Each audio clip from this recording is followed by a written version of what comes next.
Olá pessoal, tudo bem com vocês? Aqui é o professor Mário André e nesta nossa aula vamos tratar de um assunto bem importante onde ele nos fala sobre a radiciação de números inteiros.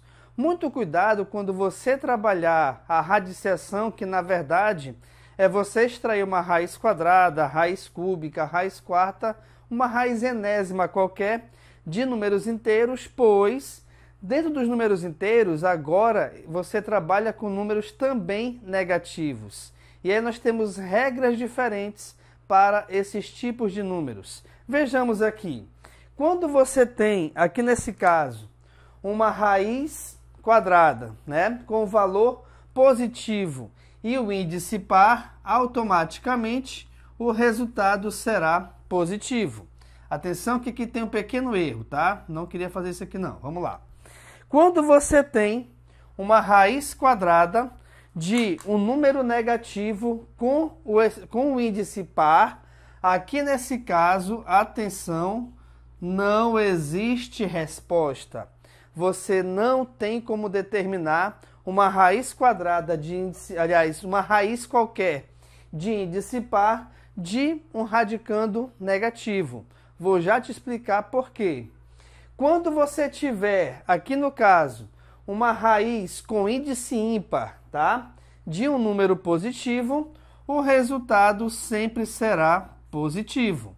E quando você tiver que extrair uma raiz de índice ímpar de um radicando negativo, você terá o resultado negativo. O que eu vou fazer agora é te explicar cada uma dessas situações. Logicamente que, devido ao fato de estarmos trabalhando com números inteiros, eu só vou pegar raízes quadradas ou raízes cúbicas e, enfim, né, qualquer tipo de raiz exata, tá bom? Então vejamos. Vamos supor que primeiro eu queira calcular a raiz quadrada de 4. Eu tenho que pensar em um número que, multiplicado por ele mesmo, essa multiplicação chegue ao valor ou ao resultado igual a 4. Atenção! Quando você não tiver um índice explícito aqui na raiz, saiba que aqui é uma raiz quadrada, ou seja, o índice aqui dessa raiz, ele é igual a 2. E toda vez que o índice for igual a 2, ele não tem a obrigatoriedade de aparecer. Embora você possa pegar algumas atividades ou exercícios onde o índice aparece. Beleza, não tem problema. Mas não é obrigação de ele aparecer sempre.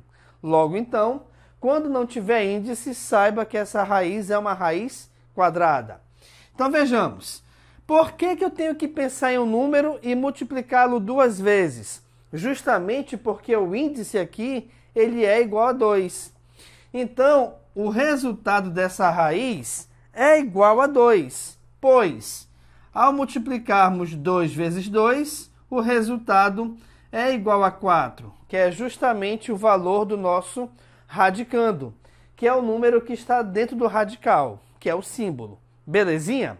Agora, quando você tiver qualquer radicando negativo e o índice for par, ou seja, índice 2, índice 4, índice 6 e assim sucessivamente, nós não temos como obter resposta. Por quê? Vou pegar o mesmo exemplo. Só que ao invés de colocar 4, eu vou colocar menos 4. E aí, de um modo errado, afirmo isso, você pode pensar o seguinte: ah, professor, aqui é muito fácil. Se a raiz quadrada de 4 é igual a 2, logicamente, a raiz quadrada de menos 4 é igual a menos 2. Não é isso? Não. Por quê? Quando você for fazer a prova real, que é verificar se o resultado está certo, o que acontece? Vejamos. Como eu expliquei aqui acima, tá? Quando você não tem índice, ou seja, ele não está aparecendo aqui, saiba que ele é igual a 2. E se você está me afirmando que a raiz quadrada de menos 4 é igual a menos 2, é porque ao pegarmos menos 2 e multiplicarmos por ele mesmo, o resultado tem que dar menos 4. E é aqui que acontece o erro. Por quê? Porque 2 vezes 2 é 4, perfeito. Porém, menos com menos é mais. Ou seja, quando você multiplica dois valores negativos, o resultado é positivo. Não tem de maneira nenhuma como você pegar dois valores ou uma quantidade par de valores negativos, multiplicar todos eles e chegar ao resultado também negativo. Isso nunca vai acontecer. Por esse motivo, uma raiz quadrada, uma raiz quarta, uma raiz sexta de valor negativo, ela nunca vai existir. Então, isso aqui, atenção, não existe, tá? Isso aqui é errado. Não temos como calcular a raiz quadrada, por exemplo, de menos 4. E aí você pode pensar no seguinte: toda vez que você pegar dois sinais, dois números quaisquer, e multiplicá-los, onde esses números possuem sinais iguais, o resultado sempre é positivo. Então vejamos, se eu pegar mais vezes mais, o resultado é positivo. Se eu pegar menos vezes menos, o resultado também é positivo. E daí?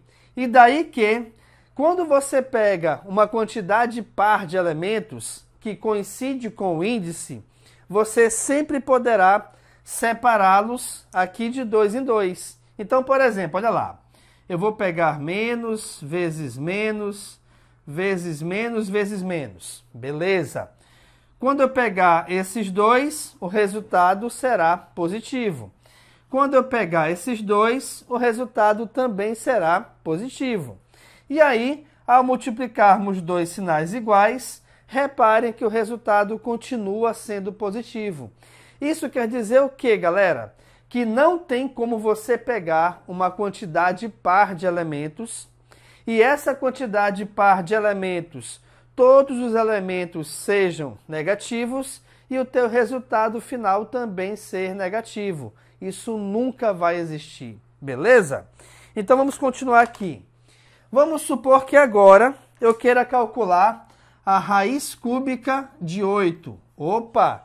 Reparem que raiz cúbica eu tenho que obrigatoriamente especificar que o índice é 3, tá? Não se esqueçam que o único índice que não tem obrigação de aparecer é o índice 2, quando a gente trata de raiz quadrada. Bem, se o nosso índice é 3, o que acontece? Eu tenho que pensar em 3 números iguais, onde, ao multiplicarmos todos esses 3 números, o resultado vai ser o valor do nosso radicando. E aqui nesse exemplo, também a nossa raiz cúbica de 8 será igual a 2, já que 2 vezes 2 vezes 2 é igual a 8. Desculpa, é igual a 8. Veja, 2 vezes 2, 4. 4 vezes 2, 8. Tranquilo? Assim como também vou separar aqui, ó, a raiz cúbica de menos 8 é igual a menos 2. Opa, será mesmo? Vamos lá. Eu tenho que pegar o menos 2, repeti-lo 3 vezes, e a multiplicação desses 3 fatores tem que ser igual a menos 8. Vejamos. 2 vezes 2, 4. 4 vezes 2, 8. Beleza. Por enquanto, do resultado numérico está correto. Vamos para os sinais agora. Menos com menos é mais com menos é menos, que é o sinal aqui do radicando.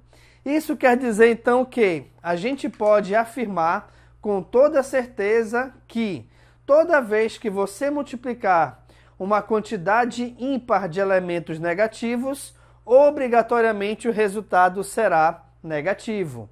O que dá aqui no caso, então, a verdade em relação a essa afirmação. Que quando você vai extrair uma raiz de índice ímpar de um elemento negativo, o resultado sempre será negativo.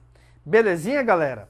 Então, aqui nessa aula a gente trabalhou a radiciação em relação aos números inteiros, onde nós temos que obedecer essas regrinhas e eu te mostrei com exemplos e dicas o porquê de essas 4 regras serem dessa maneira.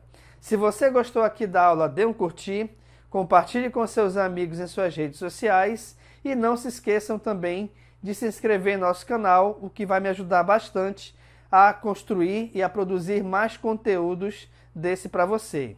Valeu, pessoal, muito obrigado e até a próxima aula.